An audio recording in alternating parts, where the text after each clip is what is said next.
Hello everyone, this is PHTV Channel 4 in Palos Heights. I'm Sue Jankowski, and today we are around Palos and we're bringing you information about Medicare Part D. And we have our friend who comes to us every year, which is great.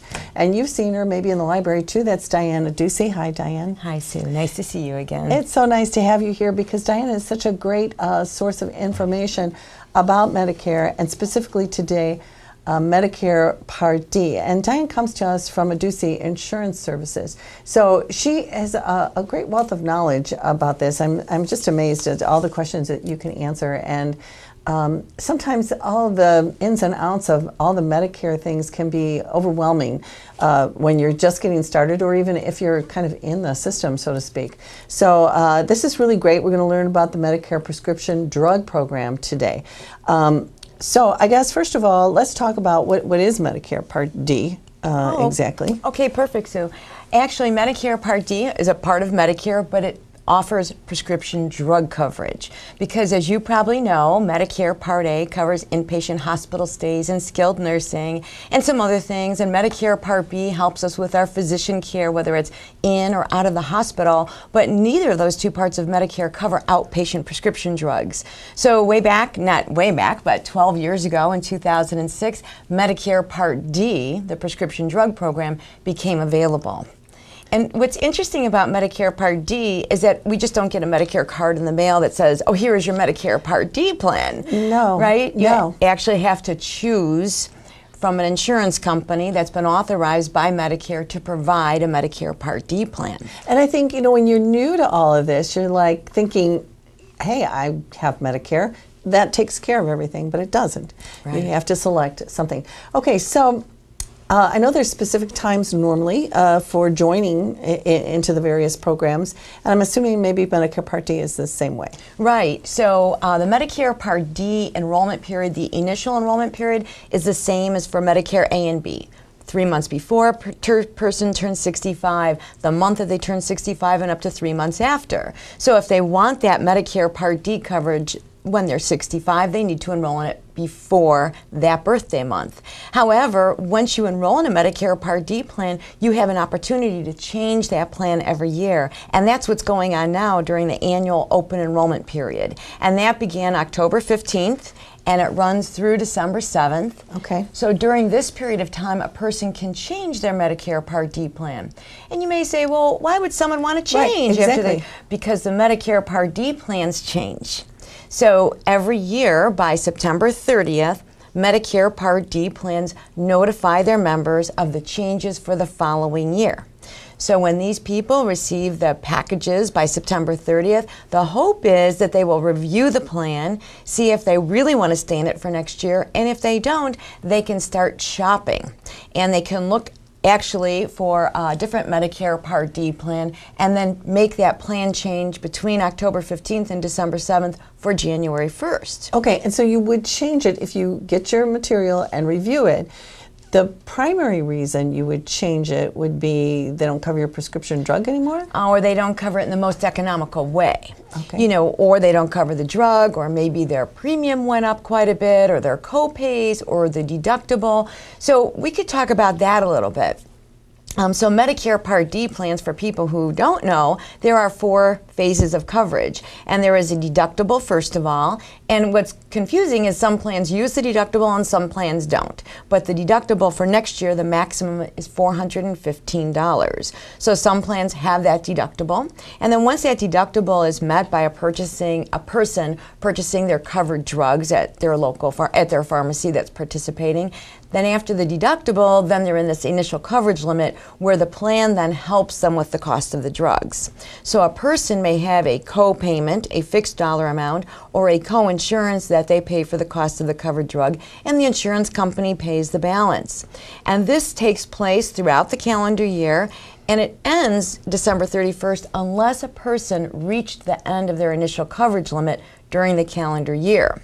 And that's measured by dollars. So first we have our deductible, and then we have help with the cost of our covered drugs until the total cost of covered drugs for the calendar year reaches $3,820 next year. Okay. So that $3,820 is the dollars for my deductible, and what I spent out of my pocket for my covered drugs and what the insurance company paid as well. So if that total reaches $3,820, I fall into the infamous donut hole or coverage gap. I thought they were getting rid of the donut hole. Well, they are. For generic drugs, it'll be gone in 2020, and technically for 2019, the coverage gap will be gone for brand name drugs that are covered. But a person will still be responsible for a percentage. So let me just explain. So the deductible, initial coverage limit, if I go into the coverage gap, also known as the donut hole next year, what will happen for covered generic drugs, I'll just pay 37% of the cost. My insurance company will pay 63%. Okay. It's like a discounted amount. So I figure a $10 drug, I'll pay $3.70. For brand name drugs that are covered by my plan, if I'm in the coverage gap, I'll pay 25% of the cost of the drug. Oh. So 25% though is still a big savings, because I see a lot of drugs that are $400, $500, right, et cetera. So that's still a big savings. So that's what is expected of us during the coverage gap, to pay 25% of the cost of that covered brand name drug. Okay. Now, does that make a difference which selection of which group of Part D that you pick? Like, does it vary from insurance company to insurance company, or that's just the number, 25% at that point? In the coverage gap, yes. Well, all plans will have the discounted amount, right? So you would just pay 25% of the cost of covered brand name drugs, but some insurance companies will offer coverage in the coverage gap, which is sort of like an oxymoron, right? Coverage in the coverage gap. But then you usually pay more for that plan. Okay. And they'll say, well, if you have this particular covered drug, we'll still help you with it during the coverage gap. And then, of course, you'll pay more for that plan because of that. Yes. So, people say, well, what's the fourth phase before I talk about something else? The fourth phase is catastrophic coverage, because some people have very heavy-duty catastrophic drug costs, maybe like $1,000 a month. Right. So you think, well, what happens to them? Do they just stay in that coverage gap all year long? No, they would leave the coverage gap by spending $5,100 out of their pocket for covered drugs during the calendar year. So that $5,100 is a little bit different on how it's reached than that $3,820, because the $3,820, just the total cost of the drug. So if I'm taking $500 a month in drugs every month, probably by eighth month, maybe even a little bit earlier, I'm going to reach that $3,820, because it's what I and my insurance company pay together. Okay. Right? Yes. That's what launches me into coverage gap. What gets me into catastrophic coverage is the dollars I pay for those covered drugs out of my own pocket. Okay. So my deductible, my copay, my coinsurance, what I pay in the coverage gap for my drugs, and the discounted amount for my brand name drugs while I'm in the coverage gap. If I reach $5,100, then I go into catastrophic coverage, and I pay very little. And I have to look at my notes, I'm sorry. Sure, yes, I pay absolutely. very little then for catastrophic coverage. I believe it's about $3 for a generic drug, $3.40 for a covered generic, and $8.50 for all other drugs, or 5%, whichever is more of the cost. Okay. And then I stay there to December 31st. January 1st, it starts all over again. Okay. And now I'm assuming, this sounds complicated. So someone is helping, the company is helping you see your way through to all of this, because for you to keep track of everything.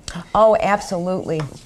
So every month that a person has a prescription filled at their participating pharmacy, they will get an explanation of benefits form from their insurance company, basically saying, this is the drug that you had filled, this is what you paid, this is what we paid, this is what is going toward that initial coverage limit, this is what is going toward that true out-of-pocket amount. So if a person would review those, because I don't think everybody does, right? It's not real exciting, right? But if a person would review those every month, then they can sort of project about when they're going to go in the coverage gap, so they can budget their dollars, because their costs will rise while they're in the coverage gap. Yes. I would think that people who were having to take multiple drugs would maybe pay a lot of attention to that. If you don't, then maybe you just don't really pay that much attention to it, because it doesn't matter to you. Right. If you know that your drugs are very low cost and so forth, then maybe you're not looking at it. But that brings us to actually, you want to know how many choices do we have?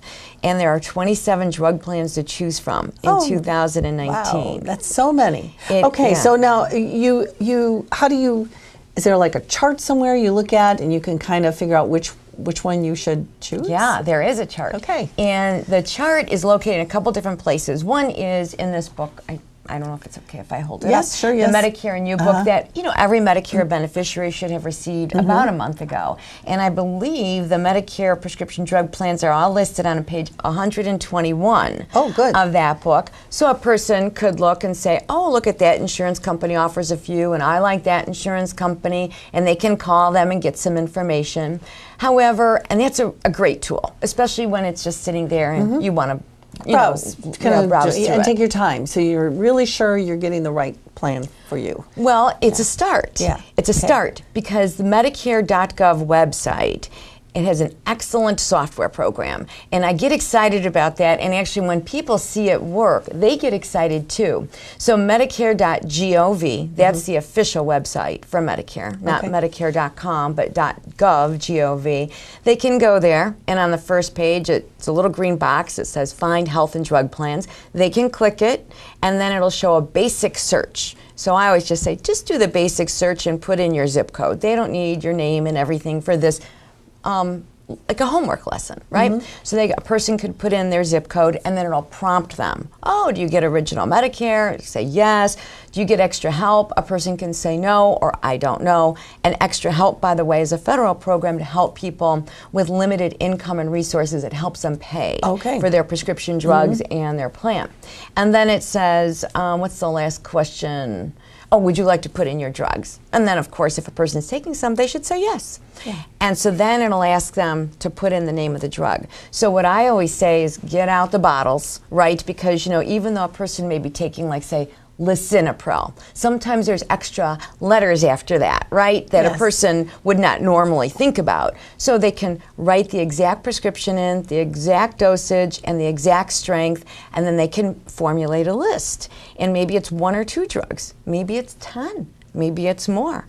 So they can do this, and they can take their time doing so. And they can also see that on the side, a drug list ID is forming for them. So they don't have to do this again. Right? Oh, right. A drug list ID has been formed with a password date, which happens to be the date that they're in, and then they can write down that, or most of us have a smartphone, we can take a picture of it, because it's a 10-digit number. And that is the best. Take a picture, you don't have to write anything down. Because I have been known to write 9 digits, or I transpose the numbers, and then I can't access it. Right. So I suggest that when their drug list has been formulated, they write down that drug list ID, because there's nothing worse than losing a connection and then having to start all over again. Especially with all those drugs, there's odd names, spellings, like you said, are weird. Right. So you've got that done. Okay, then what happens? Then when a person is done, it says, oh, my drug list is complete, and they could print it if they want, but they could just, my drug list is complete, and then they'll ask them to choose a couple pharmacies. We can only choose 2, but you can always change them. So, and it's just a guide. This is not a commitment. No one's signing up for anything. It's just a helpful tool. So, maybe a person wants to put in their local pharmacy and maybe another one, just to see what the results are. So then after they put those 2 in, one more question pops up. What are you looking for? Prescription drug plans, right? So you click that, and then it starts to go through the software, and it looks for the most economical plans on how they'll cover your drugs, all right? This is good. It is very good. So then I always suggest to someone, when they see their results, click all, so they can see all 27 plans, and then they'll show the most economical plan through the least economical plan. And what throws people on this, Sue, is that the most economical plan, maybe it has a premium of $80 a month. And they'll say, oh, but my friend Sue, she has a plan for $25. How could this be the most economical? Well, they're basing this result on that person's drug list. So there is a little number on the left-hand side, because let's just say it's ABC Insurance Company, and it lists the premium, and off to the left there's some numbers. One number there says estimated annual retail drug costs, or estimated annual cost. and it's just a 3-digit number usually, or maybe 4, or maybe less. And that number is what we always want to look at, because that number includes the premium, includes my deductible if I have one, my co-pays, my co-insurance, if I go in the coverage gap, everything. So it's that number, as I scroll down the list, that will get larger. Oh, okay. So the smaller number is better. That's the smaller dollars for me. So a person may say, well, I like that number, but I hate that insurance company. You know, people feel that way. Feelings about certain things. Absolutely. Yes. So then they could just look to the next insurance company, because there's going to be 27. Okay. Right?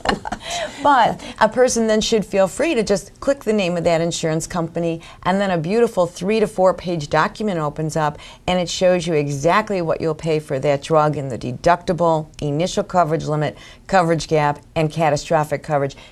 Even if that doesn't apply to you, right, if catastrophic, it'll show you what would happen. If it did. Yes. And then a lovely bar chart that shows you what you would pay every month based on your premium and the cost of your drugs.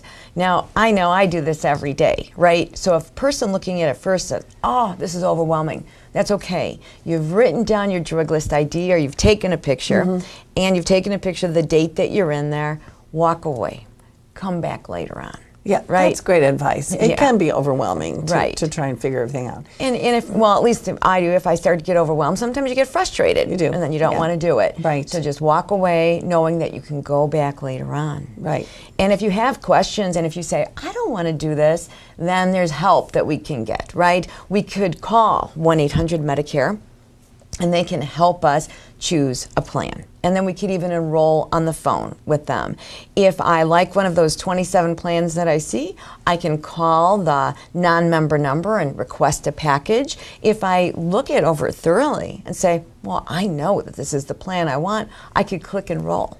And I could enroll in that plan. Okay, so there's a lot of options. A lot of options. And if you're somebody who really is not so comfortable working with the computer, it's nice to have the phone call. And I find those, Social Security or any of those, very, very helpful. Oh, they are very helpful. And then sometimes people say, well, I don't want to wait on hold. But that's okay. Put it on speaker. Find something else to do while you're waiting, actually. And then it's just something that needs to be done. So it's something that needs to be done, and maybe they won't have to wait on hold. But I always say, don't call on a Monday morning, right? Because everybody's saying, oh, I'm not going to call today. I'm going to call Monday. Don't so do maybe that. a Friday afternoon, right? Good tip. Okay, so these plans then, this is really seems pretty spelled out. Not complicated, because if you go and do all the steps that you just said, it may take you a little while, especially if you have a lot of drugs, to get them in there right and so forth. And then look at all that, but it's doable. It's not right. And once those drugs are in there, you can go and edit, remove, add whatever you need to do. So every year when you should be looking at the Medicare Part D plans, your drug list ID is already there, right? Yeah. And you just go back into that same list. And if maybe you're not taking certain ones, take them off or add new ones as they come up. But, some people say, well, these 27 plans, how much do they cost? Well, in Illinois, the least expensive next year is about $14 and change. Wow, that's so reasonable. Reasonable. That's less than what the plans were this year by a couple dollars. And then the most expensive plan next year is about $130 a month, but a big range, right? Yeah. So people say, well, what's the difference between the plans? So some plans will have a deductible. Some plans won't. Some plans will only have a deductible apply to certain tiers of drugs. In tiers, as you know, there are usually certain drugs are on tier 1, like generic drugs. The lower the number for the tier, the lower my costs. And there may be a low copay or no copay associated with that tier 1. Tier 2 is a little bit more, 3, 4, and 5. So all of these Medicare Part D plans, just because one Medicare Part D plan say all my drugs are on tier 1, that does not mean the same for all Medicare Part D plans. Okay. Each one has their own formulary. They have their own tiers. It's all different. Right. Okay. So a formulary is a list of covered drugs, and we can be assured that each plan has to cover at least 2 drugs in each medical condition category. But it might not cover the drug I take. So formularies can be narrow and they can be extensive. Right, larger formularies usually mean more money. Smaller formularies, not bad, and they have to cover each medical condition category. But if I'm not taking a lot of drugs and they're taking mine, maybe I don't need the super expensive plan. So this morning before I came, I thought, how many plans are, I didn't write down how many, but there are a good number of plans that are under $50 a month. So a lot of people, like the average premium across the nation for Medicare Part D, next year I had to write it down, it was $33.19. Now that's the national Medicare base beneficiary premium. That doesn't mean in Illinois that's the average, but nationally $33. And that's down a little bit from last year by a couple dollars. So some of the Medicare Part D plans did reduce their price. Okay, well that's really good news. Does anything change if someone's working after the age of 65 and they're covered through their employer? Do they have to worry about signing up for Medicare Part D? Well, that's just all done. No, that's a good question because that brings up another enrollment period. We mentioned the initial enrollment period when person is first turning 65, this annual enrollment period now where a person can change plans, but yet there's a special enrollment period for those people who are working beyond the age of 65 or their spouses and they're covered by employer coverage, or maybe they have retiree coverage and that retiree coverage from their former employer provides them with prescription drug coverage just as if their employer did, and what if they lose it? Where they finally retire, well then they have a special enrollment period of 60 to 63 days, I think it's 63 days, where they can enroll in a Medicare Part D plan at that time. And that 63-day period would be from the time they lose their coverage till the time they enroll in the plan. Oh, that's good. Yes. So they're not penalized just because they didn't fall into that specific enrollment period. As long as they have creditable prescription drug coverage, and most people do when they're working, and their employer lets them know, you have creditable prescription drug coverage. So say some people work to age 70, which is not uncommon, so they have coverage at work. So then when they signed up for a Medicare Part D plan, they would be signing up during a special enrollment period, and that plan will probably reach out to them and say, where were you covered? And they will just simply answer those questions and return the form back to the insurance company. So it's a special enrollment period, letting them know that they did have actual coverage, so they're not assessed a penalty, which opens up another topic, right? Right. And why would you be assessed a penalty? And the penalty, is that just a one-time thing, or are you penalized forever?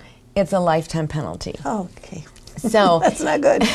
So follow the rules. Right. So sometimes I run into people and they'll say, you know what, I turned 65 in March, but I didn't buy anything, but now I want to during this open enrollment period. So they will be probably assessed a penalty of probably around 6 to 9 months, depending on when they turned 65 and when their initial enrollment period ended. And that penalty is based on that national base beneficiary premium of $33.19. So if a person is penalized for maybe they opted out for 6 months without creditable coverage, okay, then it would be what, 33 cents, 1% of that, $33, 1% of that is 33 cents for each month that I could have been in a plan, but I chose not to be. So maybe if I'm penalized for 6 months, that's what, about $2? Yeah, it's so not terrible. That's a lifetime penalty. Yeah. And that can change. But I don't often run into people that didn't take it for 6 months. I run into people that didn't take it for 10 years or 5 years. And that really could add up. And then it really does add up.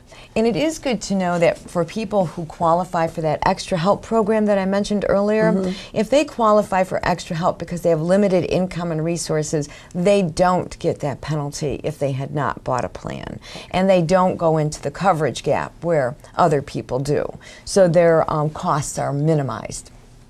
But the penalty that, you know, usually a person will come up to me and say, you know, their parent just didn't buy it, you know, back in 2006, and now they're looking at a pretty hefty penalty. Yeah, so that's not what you want to do. No. And it's good to take advantage of the plan, even if you're not taking any prescriptions, because a person never knows if they're going to be, you know, going to the doctor and say, oh, you know what, they're walking out the door with 2 or 3 prescriptions. So they should be prepared. And the other thing that I'd like to mention is when they're looking at the prescription drug plans, they should make sure that their pharmacy is in the network, because people can assume that a popular pharmacy is in the network, and that's not always the case. Oh, it isn't? Okay. No, so they need to definitely use a participating network pharmacy, and of course they'll always save more money if their plan offers preferred pharmacies and they take advantage of those preferred and pharmacies. you find out where those pharmacies are. I mean, everyone wants to go to their nearby local pharmacy, but if it isn't in there, how would you know that? Is it in that little drop-down menu that you started with, and you put your prescriptions in? Did they tell you at that point? If I would choose two pharmacies and then I clicked the name of that insurance company that looked like it was very favorable for me, I could see if that was a standard or out-of-network or preferred pharmacy. But if I'm liking that plan and it just says these are standard pharmacies, I would probably want to call them and say, hey, do you have a preferred pharmacy, or do you have mail order? Because some people really prefer mail order because they want to travel and they don't want to worry about running to the drugstore every 30 days, something like that. Okay.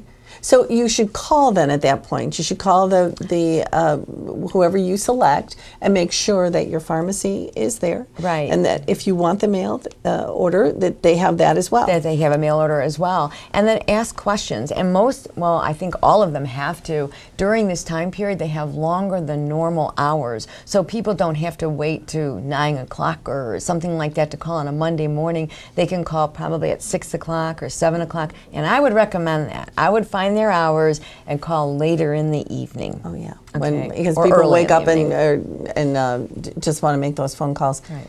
on a Monday. Don't do Monday. But that's really great, because sometimes I think we all assume that the pharmacy that's closest to us is the one that's going to work out for us, and that's not necessarily true. Right, and if I do really want to use that pharmacy, then I need to find out who they're participating with.